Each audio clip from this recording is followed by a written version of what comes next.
Hello appraisers, this is Brandon with Spark for Appraisers, and in this Synapse Spotlight video, we're going to be covering the paired sales settings within Synapse. And this is essentially how you can control when Synapse decides that two properties are a matched pair. So first, to get to this screen, and I would encourage all of you to go check out these settings so that you can define how Synapse is deciding when something's a pair, because it might be different for you than it is for me. So to get to this screen, you click on the gear icon when you're in Synapse, then you click Session Settings, and then Paired Sales Settings. Now here's the paired sales screen, and I'm just going to kind of go through and show you the different options you have. So right now you can see that for age it says will not be considered when comparing properties.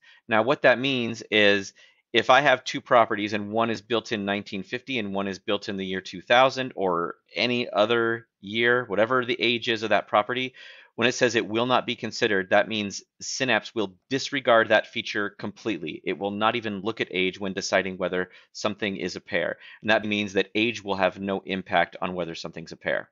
So if I want to change that, I just click this little edit icon. And now I have a few different options. I have right now you can see it was selecting disregard. That was the option here.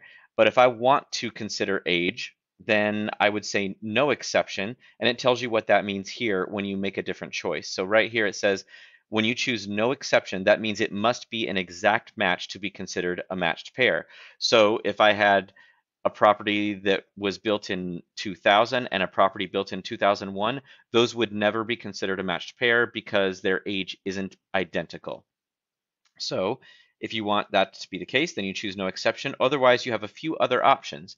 I can choose percent, and that means those properties must be a certain percentage apart or more to not be considered a pair. Anything within that percentage, then it will be considered a matched pair. So I can say, okay, anything within 10%, and that will be considered a matched pair, or whatever you want it to be set to. Or I can also choose the actual unit itself. So in this case, we're talking about years when we're talking about age. So if I say anything within 10, that means, and it tells you right here, that means that if I have a property built in the year 2000 and a property built in the year 2007, since those are within 10 years, then they will be considered a match. Now, lastly, we have greater than or less than, and I'm going to show you that using bedroom count. So in fact, I think I'm using it right here. So yeah, for bedrooms, right now I have it set to anything greater than 2 will be considered a matched pair. Anything else must be identical to be a matched pair. So essentially what that means is anything greater than 2. So if I have a property that has 3 bedrooms and I have a property that has 4 bedrooms, Synapse will still consider those a matched pair. If I have a property with 2 bedrooms and 3 bedrooms, then they will not be a matched pair because they're not both greater than 2. If they're not both greater than 2, then they must be identical. So that means if I have a 2 bedroom and a 2 bedroom, that's a matched pair. If I have a 2 and a 1, not a matched pair. So hopefully that makes sense. And again, to edit anything, you just click this little edit icon, choose whatever you prefer, and then Synapse will use that. So just make sure you come in here, set things up how you want. And then lastly, we have this checkbox at the very top that says remove outlier pairs. So when you click this question mark, it kind of tells you what that means. But essentially, when Synapse goes and finds all the matched pairs, let's say there's 20, then each of those matched pairs, let's say you're analyzing GLA.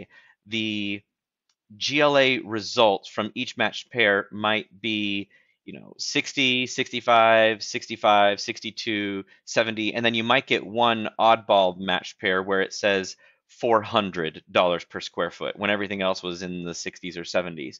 So when you choose to remove outliers, then Synapse will use the normal statistical formula for removing outliers, which is 1.5 times the interquartile range. We explain it all here. There's also a video we have explaining exactly what this means, but it will use that formula to remove outliers so that they won't impact your results. And by default, that is turned on within Synapse.